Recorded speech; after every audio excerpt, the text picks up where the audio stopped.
समय की बात है। एक गांव में दो भाई रहते थे। उनमें से एक बहुत अमीर था जबकि दूसरा गरीब था। एक बार वे दोनों इकट्ठा हुए और आपस में बातचीत करने लगे। हाँ, बेशक जिंदगी बहुत कड़वी है, पर फिर भी बेईमानी की तुलना में ईमानदारी की जिंदगी बसर करना कहीं बेहतर है। वाह वाह वाह वाह, क्या बात कही है। अरे अब दुनिया में ईमानदारी नाम की कोई चीज नहीं रही भाई, सिर्फ बेईमानी ही बेईमानी है। ईमानदारी से तुम्हारा कुछ भी भला नहीं होगा, समझे? अरे नहीं भाई, मैं तो यही समझता हूं कि ईमानदार होना ही बेहतर है। अच्छा, अगर ऐसी बात है तो आओ एक शर्त हो जाए। देखो, हमें जो 3 आदमी सबसे पहले मिलेंगे, हम उनसे यह पूछेंगे कि उनकी इस बारे में क्या राय है। अगर वो कहेंगे कि तुम जो कहते हो वो ठीक है, तो मेरे पास जो कुछ भी है वो सब तुम्हारा हो जाएगा। अगर वो ये कहेंगे कि मैं ठीक कहता हूं, तो जो कुछ तुम्हारे पास है वो सब मैं ले लूंगा। हाँ हाँ हाँ, ठीक है, मंजूर है मुझे, चलो आओ। गरीब भाई राजी हो गया। फिर सड़क पर चल दिए। वे चलते गए और आखिर एक आदमी से उनकी मुलाकात हुई जो उसी रास्ते से लौट रहा था। नमस्ते भले मानस। नमस्ते। सुनो, हम तुमसे कुछ पूछना चाहते हैं। हाँ ठीक है, पूछो, क्या पूछना चाहते हो? अब तुम मुझे ये बताओ कि तुम्हारे हिसाब से दुनिया में ईमानदारी की जिंदगी बिताना बेहतर है या बेईमानी की? अरे भाले लोगो, आज की दुनिया में ईमानदारी यही कहा। अब तुम मुझे ही ले लो। मैंने हर दिन बहुत बहुत देर तक और कड़ी मेहनत से काम किया, मगर कमाया लगभग कुछ भी नहीं। मेरी जरा सी कमाई का कुछ हिस्सा भी मालिक ने हड़प लिया। यह है ईमानदारी का नतीजा। ईमानदारी से बेईमानी कहीं गुना अच्छी है। देखा तुमने? क्या कहा था मैंने तुमसे भाई, मेरी बात सही है और तुम्हारी बात गलत। चलो आओ आओ, अभी और चलते हैं आगे, आ जाओ। गरीब भाई को बड़ा दुख हुआ, मगर करता तो क्या, वे आगे चल दिए। वे चलते गए और आखिर उन्हें एक व्यापारी मिला। नमस्ते हुजूर। नमस्ते। दरअसल हम आपसे कुछ पूछना चाहते हैं। अच्छा, क्या पूछना है? पूछो। आप मुझे ये बताइए कि दुनिया में ईमानदारी की जिंदगी बिताना बेहतर है या बेईमानी की? अरे वाह रे भले लोग, ईमानदारी की जिंदगी में क्या रखा है? अब तुम मुझे ही ले लो। अगर मुझे कोई माल बेचना हो तो 100 बार झूठ बोलने की जरूरत पड़ती है, छल कपट करना पड़ता है।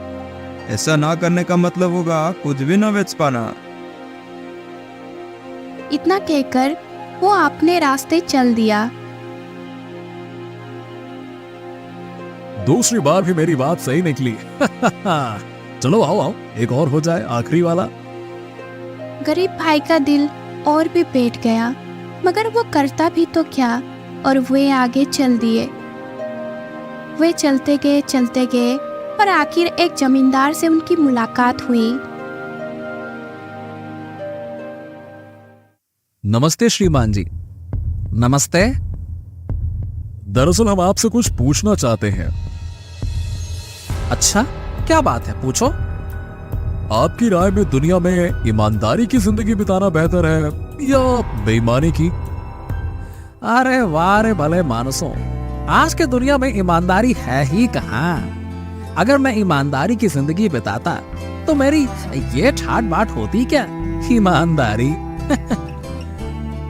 अपनी बात पूरी किए बिना ही जमींदार ने अपना घोड़ा आगे बढ़ा दिया।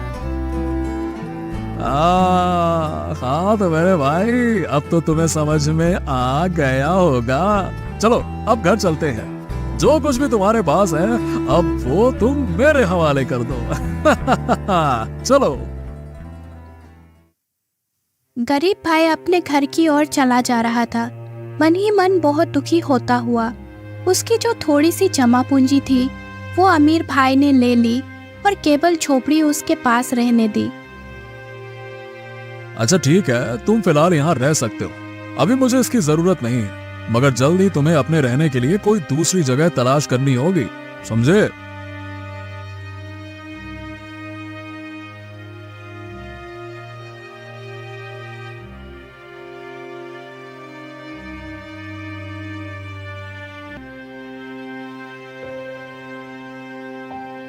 गरीब भाई अपने परिवार के साथ उसी झोपड़ी में रहने लगा। उनके पास खाने के लिए रोटी का एक टुकड़ा तक नहीं था। वो कहीं जाकर कुछ काम भी नहीं कर सकता था क्योंकि उस साल फसल ही नहीं हुई थी। गरीब भाई ने अपने आप को वश में किया, मगर बच्चे भूख से रोने चिल्लाने लगे। तब गरीब भाई ने एक बोरी ली और आटा मांगने के लिए अपने भाई के पास गया। भाई, दया करके मुझे कुछ आटा या अनाज दे दो। घर में खाने के लिए कुछ भी नहीं है और बच्चों का भूख के मारे बुरा हाल है। देखो, मैं तुम्हें आटा तो दे सकता हूं, पर इसके लिए तुम्हें अपनी एक आंख निकलवानी होगी। गरीब भाई ने कुछ देर सोच विचार किया, मगर इसके सिवा चारा ही क्या था। ठीक है, मुझे मंजूर है। निकाल लो मेरी आंख। भगवान तुम्हारा भला करे। भगवान के लिए मुझे कुछ आटा अवश्य दे दो। अब अमीर भाई ने गरीब भाई की एक आंख निकाल ली और उसे सड़ा हुआ कुछ आटा दे दिया। गरीब भाई आटा लेकर घर लौटा। उसकी पत्नी के जैसे ही अपने पति पर नजर पड़ी, वैसे ही वो कलेजा थाम कर रह गई। ये तुम्हें क्या हुआ है? तुम्हारी एक आंख कहाँ गई? भाई ने निकाल ली। गरीब भाई ने अपनी पत्नी को सारा किस्सा कह सुनाया। फिर रोए धोए चीखे चिल्लाए, मगर फिर उसी आटे से पेट की आग बुझाने लगे।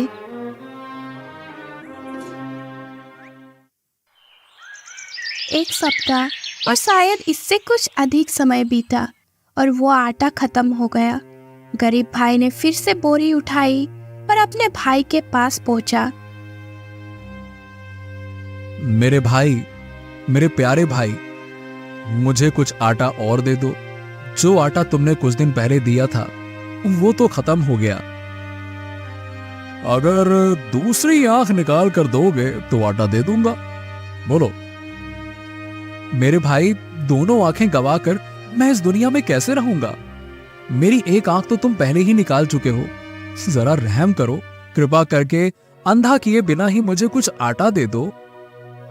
ना ना ना ना ना ना, मैं मुफ्त में आटा तो नहीं दूंगा। अगर तुम्हें और आटा चाहिए तो एक आंख और निकाल लेने दो, तभी मैं तुम्हें आटा दूंगा। बोलो। गरीब भाई करता भी तो क्या करता। हाँ ठीक है भाई, निकाल लो। भगवान तुम्हारा भला करे। अब अमीर भाई ने गरीब भाई की दूसरी आंख भी निकाल ली और उसकी बोरी आटे से भी भर दी। गरीब भाई बोरी उठाकर घर की ओर चल दिया। फिर जगह जगह ठोकर खाता लिए हुए घर पहुंचा।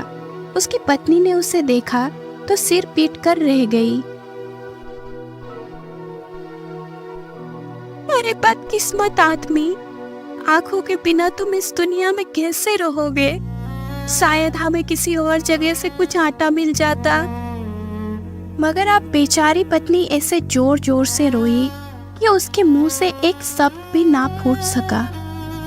रो मत पत्नी, दुनिया में मैं अकेला ही अंधा नहीं हूं। मुझ जैसे और भी लोग हैं, वो भी आंखों के बिना काम चला लेते हैं ना, तो हम भी चला लेंगे।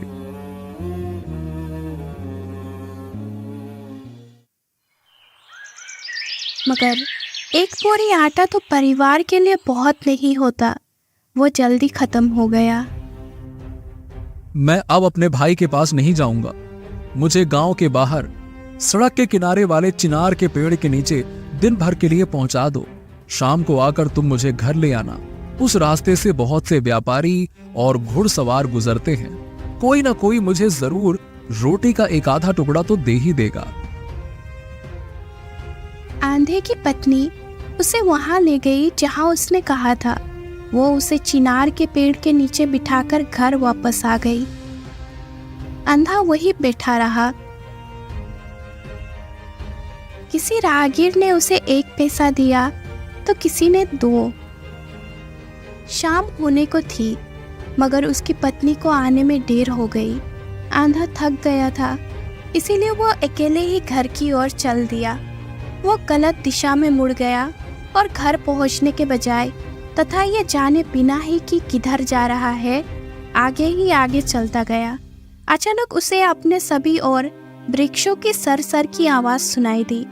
आंधे को यह समझने में देर न लगी कि वो किसी जंगल में पहुंच गया है और उसे यही रात बितानी होगी, मगर इस डर से कि कहीं किसी जंगली जानवर उसे देख ना ले, और वो जैसे तैसे एक झाड़ी के पीछे छुप गया।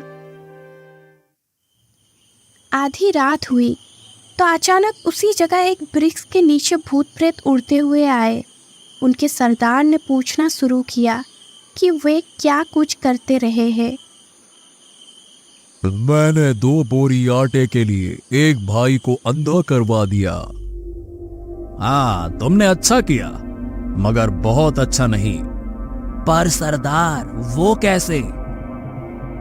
अरे बुद्धू, वो ऐसे कि जब ये अंधा इस वृक्ष के नीचे पड़ी हुई ओस की बूंदों को अपने आंखों पर मलेगा, वैसे ही उसकी आंखों की रोशनी लौट आएगी। मगर ये तो ना किसी ने सुना है और ना कोई जानता है, इसीलिए वो अंधा ही रहेगा। अब तुम बताओ, तुमने क्या काम किया? मैंने एक गांव का सारा पानी सुखा दिया है सरदार। वहां पानी की एक बूंद तक नहीं रही, इसीलिए वहां के लोगों को 40 कोस दूर से पानी लाना पड़ता है और बहुत से लोग रास्ते में ही ढेर हो जाते हैं। तुमने तो ये अच्छा काम किया। पर वो कैसे सरदार? वो ऐसे कि उस गांव के बीचों बीच एक बड़ा सा पेड़ है। उस पेड़ के नीचे एक पत्थर रखा हुआ है। अगर उस पत्थर को हटा दिया जाए तो वहां से सभी की जरूरतें पूरी करने के लिए पर्याप्त पानी मिल सकता है। लेकिन ना तो किसी ने यह सुना है और ना ही कोई जानता है, इसीलिए पानी पत्थर के नीचे ही छिपा रहेगा।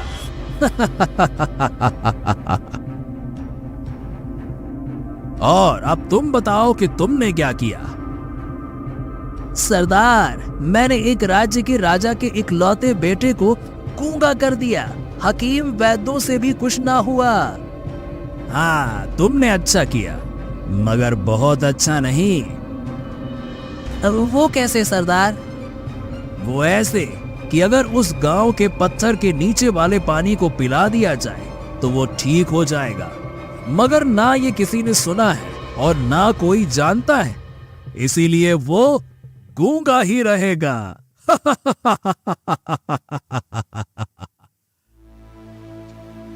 झाड़ी के पीछे बैठा हुआ अंधा सारी बातें सुन रहा था। जैसे ही भूत प्रेत वहां से उड़ चले, वैसे ही वह वृक्ष के नीचे गया और उसने अपने आंखों पर ओस मली।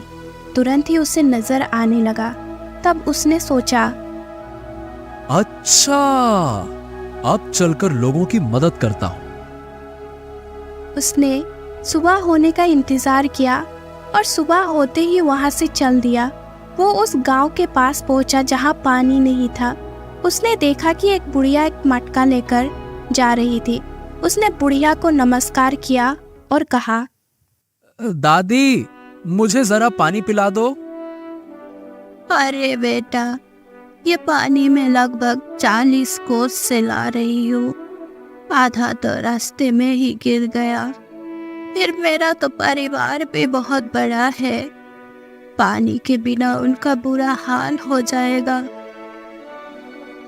दादी, आपके गांव में मेरे पहुंचते ही सबके लिए काफी पानी हो जाएगा। बुढ़िया ने उसे पानी पिलाया। अब उसकी खुशी का कोई ठिकाना ना रहा। वह जल्दी जल्दी गांव पहुंची और उसने लोगों से इस आदमी की चर्चा की। किसी को विश्वास हुआ और किसी को नहीं। दयालु और भले आदमी, हमें जालिम मौत के पंजे से छुटकारा दिलाओ।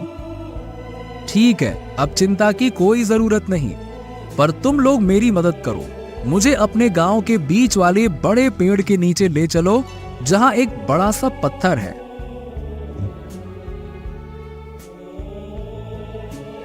सबने मिलकर उस पेड़ के नीचे गए। सब लोग मिलकर उस पत्थर को हटाया। पत्थर हटते ही उधर से पानी निकलना शुरू हो गया। सब लोग खुश हुए। आपका बहुत बहुत धन्यवाद। आज आप हमें इतनी बड़ी मुश्किल से बचाई, जिसके लिए हम ना जाने कितने दिनों से परेशान थे। अब आप लोगों को चिंता की कोई आवश्यकता नहीं है। अभी कुछ ही समय में ये पानी तालाब, नदी और नालों को भी भर देगा। फिर उसने अपने पास रखे लोटे में थोड़ा जल भरा और लोगों को उस राज्य का रास्ता पूछकर वहां से चला गया। आखिर वो उस राज्य में पहुंच गया जिसका राजा का बेटा गूंगा हो गया था। मैंने सुना है कि आपके राजा का बेटा सख्त बीमार है। शायद मैं उसका इलाज कर सकता हूँ। अरे तुम क्या इलाज करोगे उसका? यहाँ बड़े बड़े हकीमों वैद्यों के किए भी कुछ ना हुआ, तुम भला क्या करोगे? अरे भाई, फिर भी आप लोग एक बार राजा को खबर तो कर दो। वे राजा को खबर नहीं देना चाहते थे, मगर ये व्यक्ति जिद करता गया। आखिर कोई चारा ना देखकर वे मान गए।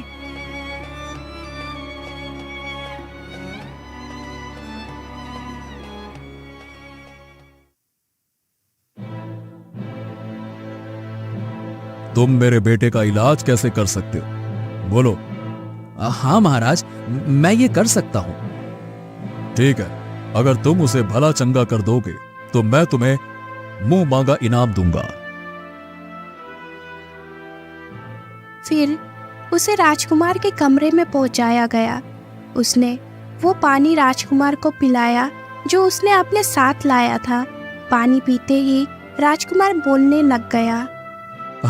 वाह वाह वाह वाह, बहुत बढ़िया, अति उत्तम। मैं बहुत प्रसन्न हूँ तुमसे। राजा ने उसे इतना दौलत दी कि उसे घर ले जाने के लिए घोड़ा गाड़ियों की जरूरत पड़ी। इधर घर में पत्नी उसका पति के बारे में ही सोचते सोचते रोए जा रही थी। उन्हें लग रहा था कि अब वो इस दुनिया में नहीं रहा। अचानक से जब पति ने आवाज लगाई, वो झोपड़ी से बाहर निकली। तुम्हारी नजर लौट आई। हे भगवान, तुम्हारा भला हो। पर आप बताइए कि यह सब कैसे हुआ? हाँ, जरा ठहरें। पहले धन दौलत अंदर तो ले आए, फिर आराम से सब बात बताते हैं। फिर दोनों धन को घर के अंदर ले आए और अपने पत्नी को सारा बात कह सुनाया। अमीर भाई की दौलत अब इसके मुकाबले में थी ही क्या। अब गरीब भाई बहुत अमीर होकर खूब मजे की जिंदगी बिताने लगे। अमीर भाई को भी इसके बारे में खबर मिली तो भागता हुआ वो अपने गरीब भाई के पास पहुंचा। भाई, ये सब कैसे हुआ? तुम्हारी नजर लौट आई और तुम ऐसे धनी भी हो गए। ये कैसे हुआ? इस भाई ने कुछ भी नहीं छुपाया और सारा किस्सा कह सुनाया। अमीर भाई भी अब और अधिक अमीर होना चाहता था। जैसे ही रात हुई वैसे ही वो भागता हुआ चुपके चुपके उस जंगल में जा पहुंचा और उसी झाड़ी के पीछे छुपकर बैठा रहा। अचानक आधी रात को सभी भूत प्रेत और उनका सरदार उड़ते हुए इसी वृक्ष के नीचे इकट्ठा हुए। ये क्या किस्सा है? ना तो कभी किसी ने इनके बारे में सुना था और ना ही कोई जानता था, और फिर भी अंधा भाई आंखों वाला हो गया। पत्थर के नीचे से पानी बह निकला और राजकुमार भला चंगा हो गया। कहीं किसी ने चोरी चोरी हमारी बातें तो नहीं सुनी। आओ ढूंढे उसे। वे तलाश करने लगे। उस वृक्ष के पास वाली झाड़ी में देखा तो वहां अमीर भाई को बैठा पाया। उन्होंने उसे पकड़ा और उसकी बहुत पिटाई की। बेचारा अमीर भाई किसी तरह अपने घर वापस पहुंचा। अब अमीर भाई को काफी पछतावा हुआ कि उसने अपने गरीब भाई के साथ कितना बुरा व्यवहार किया था।